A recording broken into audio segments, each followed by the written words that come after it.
गुरुदेवाय नमः। आप सभी को हमारा सादर प्रणाम। आज हम अद्भुत आश्चर्यजनक किंतु सत्य इस पुस्तक के 14वें भाग को सुनने वाले हैं, जिसका नाम है और वह तबादला वरदान बन गया। तो इसे आरंभ करने से पूर्व आइए हम परम पूज्य गुरुदेव जी, वंदनी माता जी और माँ गायत्री को हृदय से प्रणाम करते हैं और इसे आरंभ करते हैं। सन 1916 के आखिर में मेरा तबादला चाईबासा में हो गया। यहाँ आने के लिए मैं मानसिक रूप से बिल्कुल तैयार नहीं था। आरंभ से ही गुरुदेव से और उनके मिशन से इस प्रकार जुड़ा रहा कि विभागीय जिम्मेदारियों को पूरा करने के बाद जो समय बचता था उसमें मिशन का काम किए बिना मुझे चैन नहीं मिलता था। किंतु उड़ीसा सीमा से सटे इस क्षेत्र में मिशन के कार्य कर पाने की संभावना नहीं के बराबर थी। मैं पूज्य गुरुदेव से प्रार्थना करने लगा कि वे मेरा तबादला रुकवा दें, लेकिन उन्होंने मेरी प्रार्थना नहीं सुनी और विभागीय दबाव के कारण अंततः मुझे चाईबासा का कार्यभार संभालना ही पड़ा। वहाँ का प्रभार संभालते हुए कुछ ही दिन बीते थे कि एक दिन सुबह सुबह 2 लड़कियां मेरे आवास पर आ गईं। मैं सोचने लगा कि ये कौन हैं और इन्हें दफ्तर जाने के बजाय यहाँ आवास पर आने की क्या ज़रूरत पड़ गई। पास आकर जब उन दोनों ने अपना परिचय दिया तो मेरा हृदय एक सुखद आश्चर्य से भर उठा। वे दोनों गायत्री परिवार की ही थीं। उनमें से एक थी वंदना और दूसरी चंचल गुप्ता। मेरे विभाग के ही किसी व्यक्ति के द्वारा उन्हें यह मालूम हो चुका था कि मिशन से मेरी गहरी संबद्धता है।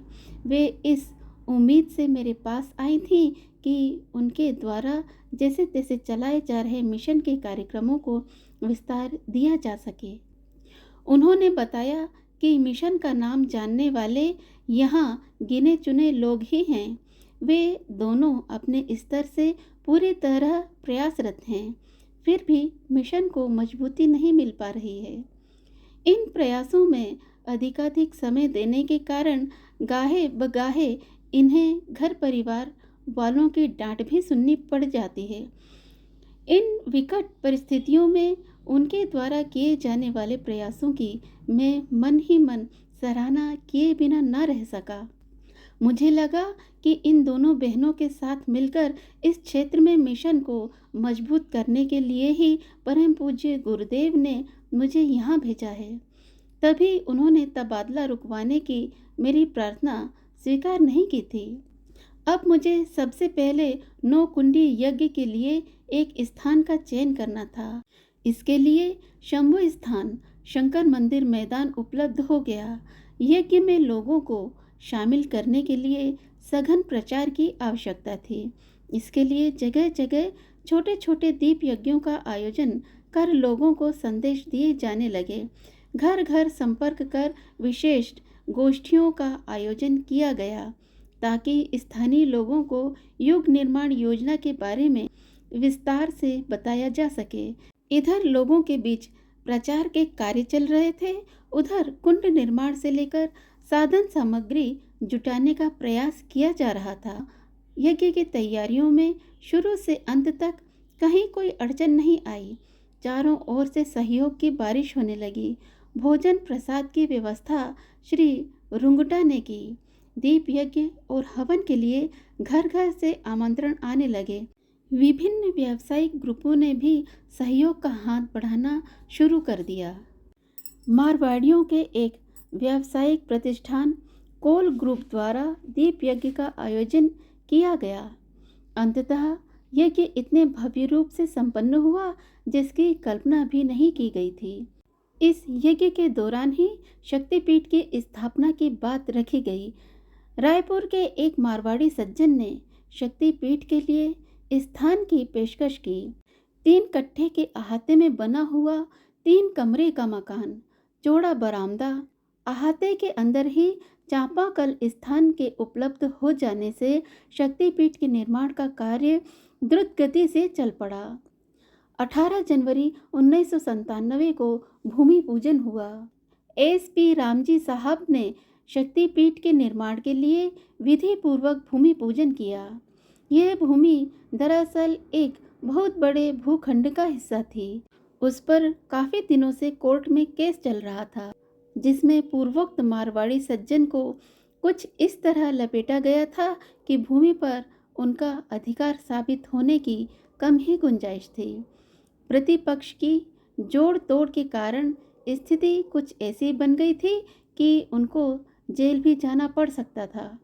ऊपर से स्थानीय माफियाओं द्वारा उन्हें जान से मारने की धमकी भी दी जा रही थी, जो उस भूमि पर कब्जा करना चाहते थे।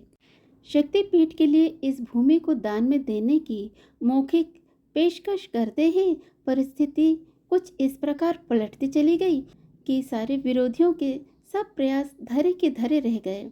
केस की दिशा ही बदल गई और निष्पत्ति मारवाड़ी सेठ के पक्ष में रही। मारवाड़ी सेठ की वर्षों से चली आ रही इस समस्या के बारे में एसपी साहब ने मुझे तब बताया जब इस विवाद का निपटारा न्यायालय द्वारा पूरा हो गया। जब स्थानीय लोगों को इस बात की जानकारी मिली तो सभी एक स्वर से कहने लगे कि ऐसे जटिल मुकदमे का फैसला मारवाड़ी सेठ के पक्ष में होना उनके द्वारा शक्तिपीठ के लिए भूमि दान का ही परिणाम है। खुद एसपी साहब भी इस निर्णय को लेकर आश्चर्यचकित थे। पूरे क्षेत्र में चर्चा इस मुकदमे में मारवाड़ी सेठ की जीत से चारों ओर गायत्री माता और गुरुदेव की शक्ति की चर्चाएं होने लगी। इन चर्चाओं को तब और बल मिला जब अनायास ही वंदना के लिए रिश्ता मिल गया और उसकी शादी हो गई। एक पैर से लाचार होने के कारण उसके लिए रिश्ता मिलना मुश्किल हो रहा था। यही कारण था कि 25-26 वर्ष की हो जाने के बाद भी उसकी शादी तय नहीं हो सकी थी। शादी को लेकर उसके माता पिता के लिए भी यह सुखद आश्चर्य की घड़ी थी। इतना सब कुछ घटित होने के बाद यह बात मेरी समझ में आ गई कि चाईबासा के तबादले की व्यवस्था पूज्य गुरुदेव ने मुझे पुरस्कृत करने के लिए ही बनाई थी।